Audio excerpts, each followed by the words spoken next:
Introduction to Hosea. We live in a world awash in love stories, and most of them are lies. They're not love stories at all. They're lust stories, sex fantasy stories, domination stories. From the cradle, we are fed on lies about love.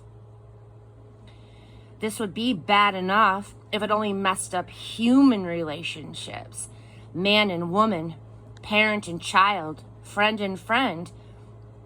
But it also messes up God relationships. The huge mountainous reality of all existence is that God is love, that God loves the world. Each single detail of the real world that we face and deal with day after day is permeated by this love.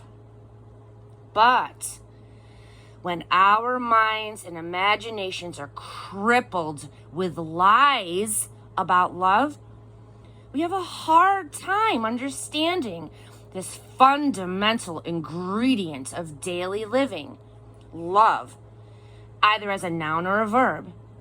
And if the basic orienting phrase, quote, God is love, is plastered over with cultural graffiti that obscure and deface the truth of the way the world is, we are not going to get very far in living well. We require true stories of love if we are to live truly.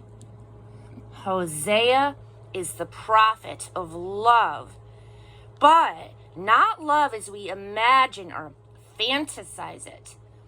He was a parable of God's love for his people, lived out as God revealed and enacted it.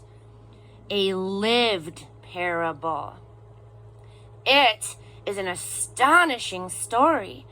A prophet commanded to marry a common whore and have children with her. It is an even more astonishing message. God loves us in just this way. He goes after us at our worst. He keeps after us until he gets us and makes us lovers of men and women who know nothing of real love. Once we absorb this story and let the words that flow from it, we will know God far more accurately. And we'll be well on our way to being cured of all the sentimentalized and neurotic distortions of love that incapacitate us from dealing with a God who loves us and loving the neighbors who don't love us. Who's this from? Somehow, Hosea had no shame admitting to the world that he loved his wife passionately and that it crushed his heart when she went back to prostitution. When she was broke and hungry and she had to sell herself as a slave, he bought her back. In a nation driven by image and success, he agreed to a calling of public humiliation. Who is this written to?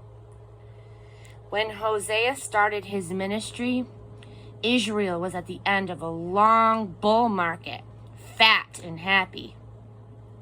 Over the next 30 years, Hosea witnessed a country in free fall. It went through 6 kings, 4 of them assassinated by their successors.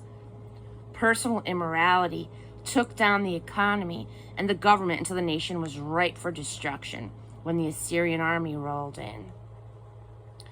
When was this written? About 753 through 715 BC.